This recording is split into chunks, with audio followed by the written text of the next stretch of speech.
নানাভাবে রাজনৈতিক আলোচনায় একটা বড় পক্ষ মুজিববাদের কবর রচনা করতে চায়, ৭২-এর সংবিধান ছুঁড়ে ফেলতে চায় এবং মুক্তিযুদ্ধকে একটা অক্সিলারি ব্যাপার হিসেবে সমাজে প্রতিষ্ঠিত করতে চায়। মুক্তিযুদ্ধের চাইতে বড়, ৭১-এর মুক্তিযুদ্ধের চাইতে বড় ব্যাপার ২৪-এর আন্দোলন এবং ৪৭-এর ভারত পাকিস্তান ভাগ, এটাকে প্রতিষ্ঠিত করতে চায় এবং নানাভাবে ইনিয়ে বিনিয়ে সমাজে যে কথাগুলো ছড়িয়ে ছিটিয়ে শোনা যেত সেগুলোর এবার বোধহয় একটা সংঘবদ্ধ রূপ এবং একটা প্রাতিষ্ঠানিক রূপ লাভ করতে চলেছে।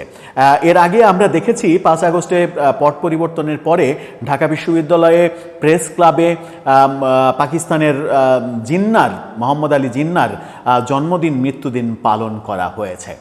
কত অধ্যত্ত বাংলাদেশের মাটিতে মোহাম্মদ আলী জিন্নার জন্মদিন মৃত্যুদিন পালন করা হয় এবং সেই ব্যাপারে সরকার কোনো পদক্ষেপ নেয় না। তখনই একটা বার্তা আসছিল যে আস্তে আস্তে পাকিস্তান পন্থা প্রতিষ্ঠিত করার চেষ্টা করা হবে মুক্তিযুদ্ধকে দূরে ঠেলে দিয়ে। এবার তার প্রাতিষ্ঠানিক রূপ আমরা দেখলাম ঢাকা বিশ্ববিদ্যালয়ে ১৪ই আগস্ট পাকিস্তানের স্বাধীনতা দিবস উপলক্ষে স্লোগান হয়, মিছিল হয়, পাকিস্তানের স্বাধীনতা দিবস পালন হয় এবং আনুষ্ঠানিকভাবে পাকিস্তানের স্বাধীনতা দিবস পালন করে কিছু রাজনৈতিক গোষ্ঠী, বাংলাদেশের কিছু রাজনৈতিক দল, যেখানে ব্যানারে মোহাম্মদ আলী জিন্নাহ সহ পাকিস্তানি নেতাদের ছবি ছাপানো থাকে।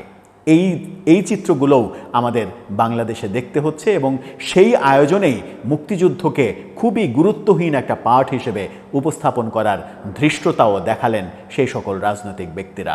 কি হচ্ছে এই দেশে একটু বোঝার চেষ্টা করব এই ভিডিওতে। থাকবেন পলিটিক্স টিভির নিয়মিত আয়োজনে।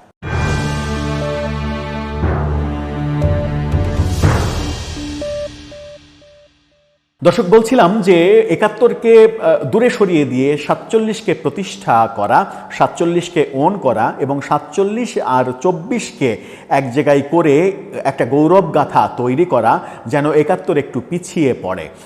এটা কারা করতে পারে? এটা কাদের এজেন্ডা হতে পারে? এটা সাধারণত স্বাধীনতা বিরোধীদের এজেন্ডা হতে পারে, যারা মহান মুক্তিযুদ্ধে আমাদের দেশটা বাংলাদেশ নামক একটা রাষ্ট্রের অভ্যুদয় হোক এটা চায়নি, কিংবা কালের পরিক্রমায় সেই না চাওয়া গোষ্ঠীর বীজ নানাভাবে প্রবাহিত হচ্ছে আমাদের অনেকের ধমনীতে।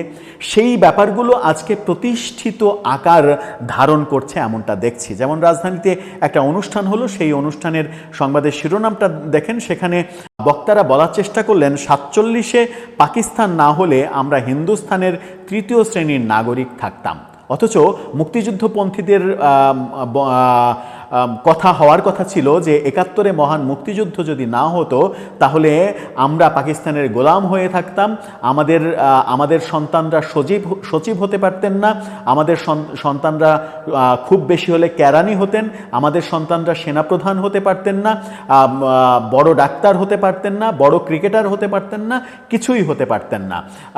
কিন্তু সেই বয়ানটা পাল্টিয়ে এখন ৪৭কে কেন্দ্র করে বলা হচ্ছে যে আমরা হিন্দুস্তানের ৩য় শ্রেণীর নাগরিক হয়ে থাকতাম।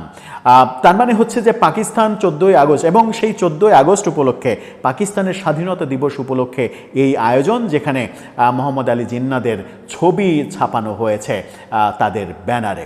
কি বলার চেষ্টা করছেন তারা বলার চেষ্টা করছেন যে ব্রিটিশ দখলদারদের ১৯০ বছরের ঔপনিবেশিকতা মুক্ত হয়ে ৪৭ সালের ১৪ই আগস্ট স্বাধীন মুসলিম রাষ্ট্র পাকিস্তানের জন্ম না হলে আজ আমরা স্বাধীন বাংলাদেশ রাষ্ট্র পেতাম না, বরং হিন্দুস্তানের ৩য় শ্রেণীর নাগরিক হয়ে নির্যাতিত নিপীড়িত হতে পারতাম। তাই আমাদেরকে ৭১-এর মুক্তিযুদ্ধ, ২৪-এর জুলাই বিপ্লবের পাশাপাশি ৪৭-এর স্বাধীনতাকেও ধারণ করতে হবে, অর্থাৎ ৪৭কে আমাদেরকে ধারণ করতে হবে, পাকিস্তানকে আমাদেরকে ধারণ করতে হবে।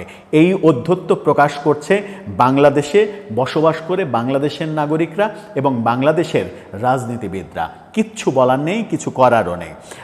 14 আগস্ট ব্রিটিশ ঔপনিবেশিকতা মুক্তি ও প্রথম স্বাধীনতা দিবস উপলক্ষে জাতীয় বিপ্লব পরিষদ আয়োজিত, নাম দেওয়া হয়েছে জাতীয় বিপ্লব পরিষদ, আয়োজিত দিনব্যাপী কর্মসূচির অংশ হিসেবে একটা অনুষ্ঠানের আয়োজন করা হয়। অনুষ্ঠানে অনেকেই উর্দুভাষী নাগরিক, পাকিস্তানি শিক্ষার্থীরাও সেখানে উপস্থিত ছিল, তাদেরকেই মানে সাদরে আমন্ত্রণ জানানো হয়েছে। জাতীয় বিপ্লব পরিষদের সিনিয়র যুগ্ম আহ্বায়ক শামসুদ্দিনের সভাপতিত্বে এই অনুষ্ঠান হয়। সেখানে লেফটেন্যান্ট কর্নেল, একজন আবার সেনা অফিসার অবসরপ্রাপ্ত, কর্নেল অবসরপ্রাপ্ত হাসিনুর রহমান বীর প্রতীক, তিনি আবার বীর প্রতীক। বাঙালি মুসলমান ছিল নির্যাতিত কৃষক আর হিন্দুরা ছিল জমিদার। তাদের কারণে আমাদের পূর্বপুরুষরা জুতা পরতে, মাথায় ছাতা ধরতে পারতেন না, স্কুলে যেতে হতো ধুতি পরে। কিন্তু 47 সালের 14 আগস্ট পাকিস্তান প্রতিষ্ঠার মাধ্যমে প্রথম স্বাধীনতা পাওয়ায় আমরা হিন্দুদের জমিদারি থেকে মুক্তি পেয়েছি। তবে হিন্দুরা বঙ্গভঙ্গ রদের আন্দোলন না করলে এই স্বাধীনতা আরও আগে আসতো। অর্থাৎ 47ই সব, 47-এর বিজয়, পাকিস্তানের যে বিজয়, সেই বিজয়ের মাধ্যমেই আমরা সব কিছু অর্জন করেছি। বলেছেন আজকে ভারতবর্ষ আমাদেরই শাসন করার কথা ছিল। নবাব সলিমুল্লাহর নেতৃত্বে বঙ্গভঙ্গ আন্দোলনের মাধ্যমে দেশ স্বাধীন করার শিক্ষিত জেনারেশন আমরা 47-এর আগেই পেয়ে যেতাম। কিন্তু রবীন্দ্রনাথ ঠাকুর, ক্ষুদিরাম, প্রীতিলতা এরা বঙ্গভঙ্গ বিরোধী ছিল, মুসলমানদের বিরোধী ছিল। এদের কারণে বঙ্গভঙ্গ রদ হওয়ায় আমরা 47 সালের আগে স্বাধীন হতে পারিনি, আমরা স্বাধীন হতে পারিনি। মানে পাকিস্তানের স্বাধীনতা আমাদের স্বাধীনতা। জাতীয় গণতান্ত্রিক পার্টির মুখপাত্র রাশেদ প্রধান বলেছেন 47 সালের 14 আগস্টের আজাদি নিয়ে কোনো সন্দেহ নাই। আজাদি নিয়ে এবং আজাদি দিবস পালন করা হয়েছে, ঢাকা বিশ্ববিদ্যালয়েও পালন করা হয়েছে। কিন্তু 71-এর পর আমাদের শেখানো হয়েছে, এখানে খুব গুরুত্বপূর্ণ ব্যাপার, মানে সেই আজাদিটাই আমাদের মূল আজাদি, মূল অর্জন। কিন্তু 71-এর পর আমাদের শেখানো হয়েছে মুজিব বাদে কিছু নাই। আমাদের সামনে থেকে সমগ্র ইতিহাস মুছে দেওয়া হয়েছে। বাস্তবতা হলো বর্তমান অন্তর্বর্তী সরকারও মুজিববাদকে গ্রহণ করলো কিনা আমার সন্দেহ হয়। কারণ তারা জুলাই ঘোষণাপত্র শুরু করেছে 71 দিয়ে এবং আওয়ামী লীগের মতো 47কে বাদ দিয়ে। অর্থাৎ জুলাই ঘোষণাপত্র কেন 71 দিয়ে শুরু হলো, কেন 47কে দিয়ে 47কে ওন করে শুরু হলো না, এই কারণে এই সরকারও মানে মুজিববাদী সরকার, এটা বলার চেষ্টা করেছেন এই জাগবার প্রধান। তিনি বাংলাদেশে রাজনীতি করেন, স্বাধীন বাংলাদেশে বসবাস করেন। বলেছেন আমাদেরকে স্বীকার করতে হবে যদি 47-এ পাকিস্তান না হতো তাহলে আমরা বাংলাদেশ রাষ্ট্র পেতাম না। আজকে আমরা হিন্দুস্তানের 3য় শ্রেণীর নাগরিক থাকতাম। তাই 47কে অস্বীকার করে 71কে ধারণ করবেন আর নতুন করে 24কে ধারণ করবেন, তাহলে হবে না। আমাদেরকে 47, 71 এবং 24কে একসাথে ধারণ করতে হবে। তার মানে হচ্ছে যে 47কেই আমাদের গোড়াপত্তন ভাবতে হবে, 47কে ওন করতে হবে, ওন করেই আমাদের জাতিরাষ্ট্রের ইতিহাস তৈরি করতে হবে। এই হচ্ছে তার কথা। এই বিরক্তিকর আরও অনেক কথা বলার চেষ্টা করেছেন। সবথেকে বড় কথা হচ্ছে যে বাংলাদেশে এরকম এখন হচ্ছে, এটাই বাস্তবতা, এটা মেনে নিতে হবে। কিন্তু মজার ব্যাপার হচ্ছে যে প্রফেসর ইউনূসের নেতৃত্বে যে অন্তর্বর্তীকালীন সরকার, সেই অন্তর্বর্তীকালীন সরকারের একজনও পাকিস্তানপন্থী কিনা এই ব্যাপারে আমার সন্দেহ রয়েছে। আমি মনে করি যে এই সরকারে যারা রয়েছেন একজনও পাকিস্তানপন্থী না, সবাই বাংলাদেশপন্থী।